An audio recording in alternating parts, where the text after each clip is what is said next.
We're live. Okay. Bring it in.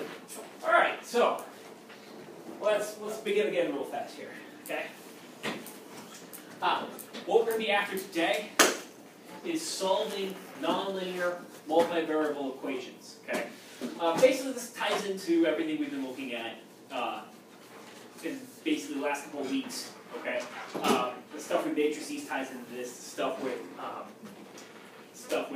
circles and stuff ties into this. So this kind of finalizes what we're talking about with that stuff. Okay. Basically, a nonlinear multivariable equation is going to be basically any equation with x and y in it, or more than x and y, that isn't a straight line. Okay. So parabolas are nonlinear multivariable equations. Circles are. You name it, they're all basically, the vast majority of equations we've dealt with this year are nonlinear multivariable equations. Okay? And what we're going to want to do is we're going to figure out how to solve them. Okay? Now, there's basically three ways to do this. Okay? The first is to set the two equations equal to each other and then solve them. Okay? That's the first way. The second way is by substitution. Okay? And the third way is graphically, or with the aid of a calculator. Okay? And what we're doing in all situations is we're actually looking for a point or the points that both equations share. Okay? So, typically speaking, we do this already when we solve a multivariable equation. We're looking for a single point that these things share. But in this case here, we're basically going to be after, it's very explicit that that's what we're after. Okay? Everyone understand that? Yes. Okay. You say you can copy this stuff down. These notes. The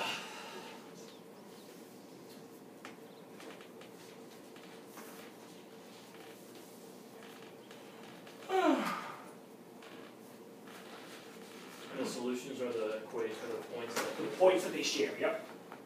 Points that they share. And we're going to look at the three different ways to do that. Okay? All right. Any questions so far? All right. Moving on. So let's look at an example the first way. Set equal then solve. Okay? I'm going to go ahead and erase the work on this example. We'll just redo it in class. That'll be best. Okay.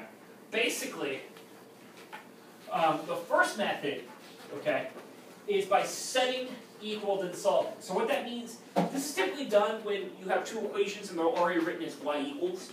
So in my first equation here, I've got y equals x squared minus 4. And in my second equation, I've got y equals negative x squared plus 3x plus 7. Okay? What are these, by the way? These two equations are what? If I were to graph them, what would they make? A line. hyperbolas. Not hyperbolas, parabolas. They're both parabolas. Oh, yeah. Okay? They're both x squared. They're both regular parabolas that we're used to. Okay? And then additionally as well, they are both quadratic equations. Okay? So keep that in mind when dealing with them. Okay? So the nice thing about this one is they're already set equal to y. Okay? That's good. Because when we set these things equal to each other, we want basically the variable on the other side to be the same for both. Okay? Since these things are both set equal to y, I can just safely assume, hey, it must be if they're equal to each other, that y must be the same for both, right? Yeah. So what I'll do then is I'll actually write these equations so that they're equal to each other. I will come through and I'll say, instead, x squared minus 4 has to be equal somewhere to minus x squared plus 3x plus 7. Okay? Any problems there? No. Pretty straightforward, right? Now, this, at this point, becomes just a matter of algebra cleaning this thing up, okay? And we're going to want to treat this like we would, ultimately this thing's going to come out to be a quadratic equation. We want to go ahead and set it up so it's 0 equals everything else. So we'll go ahead and we'll just move the x squared and the negative 4 on this side over to the other side. We're going to subtract x squared from both sides. And add 4 to both sides. Clean that up, that gives me 0 is equal to negative 2x squared plus 3x plus 11. Okay?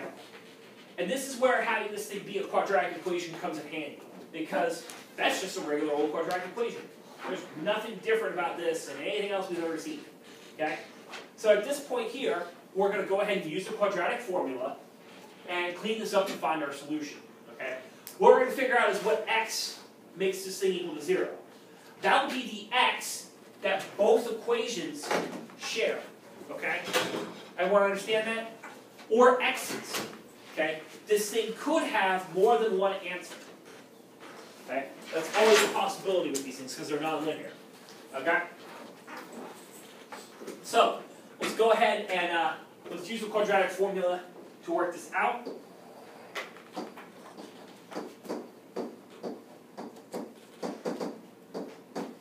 Okay. Now let's see who's going to be taking calculus with me next year. Who remembers the quadratic formula? Minus b plus or minus square root of b squared minus 4z. Alright, I'm teasing you all. This one,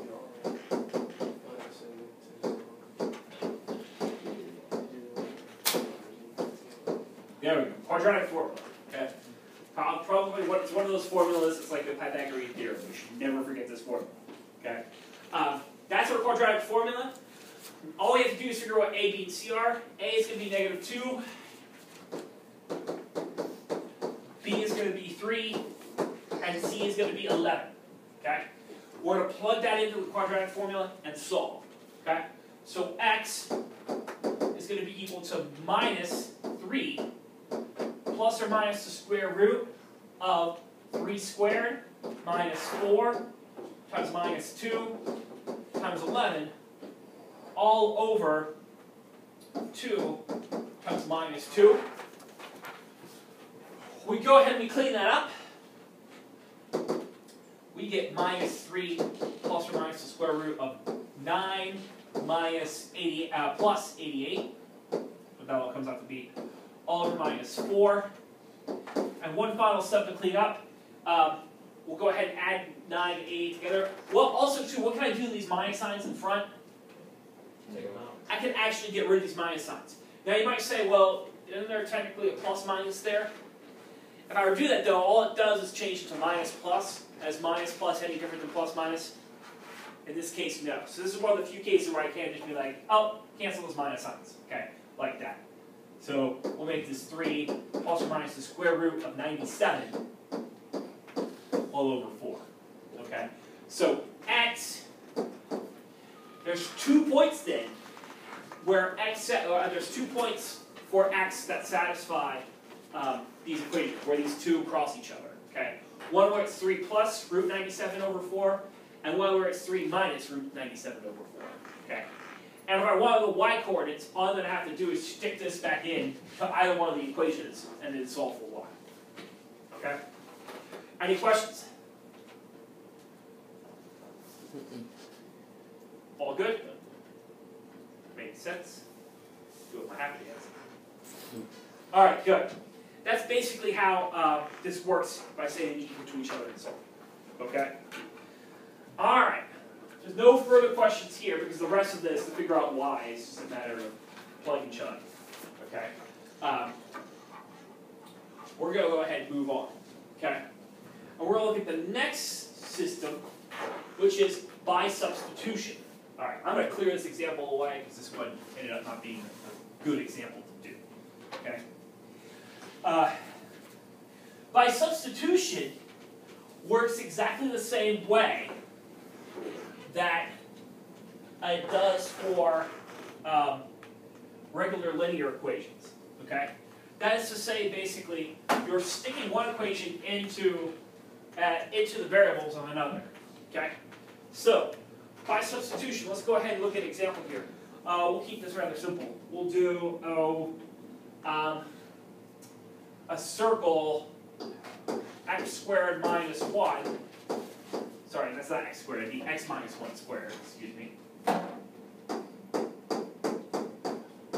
Okay. Plus y minus 1 squared equals 16. Okay? So it'll be that circle there. And then we'll go ahead and keep it simple. We'll do a very easy linear equation. Y equals 2x minus 1, okay, is the line that's going to be crossing that circle. Hopefully, knock on wood, that these actually cross each other. Okay, they may not, okay, but we're going to figure out how they do. And we're going to do that by substitution, okay. So by substitution is going to work exactly the same way, like I said, that it does for regular linear equations. I'm going to stick y equals x squared minus 1 into the y's, of this upper equation, okay? So, doing it that way then, by substitution, I'll have x minus 1 squared plus 2x minus 1 squared, minus 1 squared equals 16. So all I did was replace this y right here with the y down here. That is, took that y and replaced it with 2x minus 1. Okay? Now it's a matter of just working this out to solve. Okay? We'll go ahead and we'll clean that up first. This will become actually 2x minus 2 squared. Okay? And now, to solve, we'll go ahead and expand everything.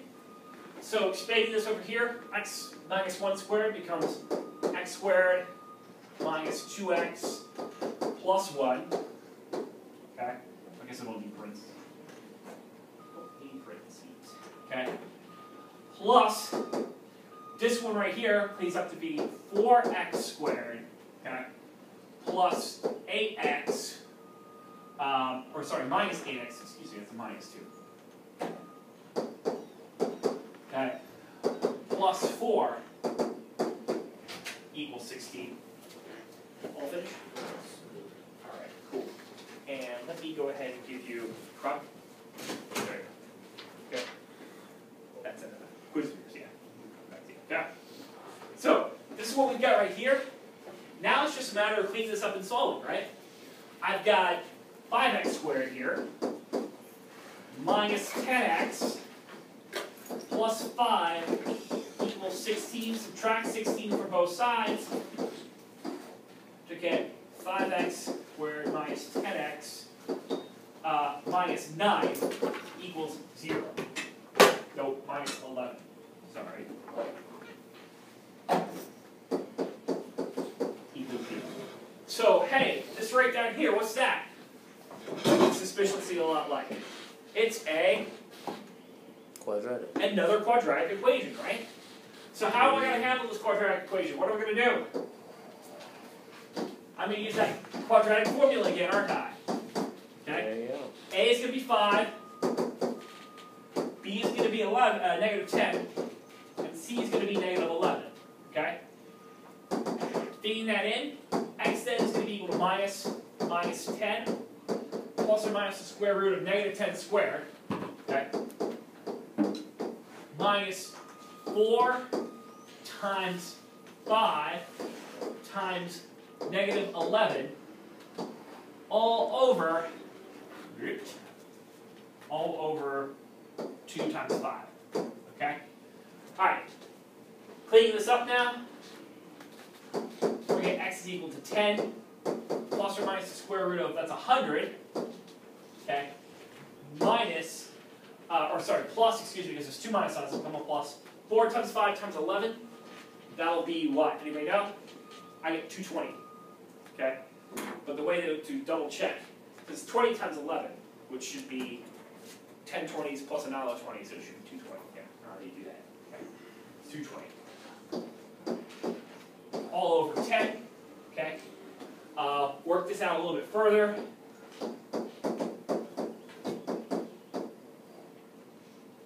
Of 231 all over 10. So, just like before, we have 2 answers. That is 2 places where they cross each other. Okay? One where this is a plus, and one where this is a minus.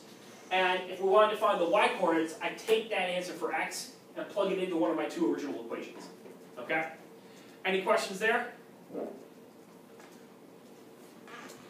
Alright, good.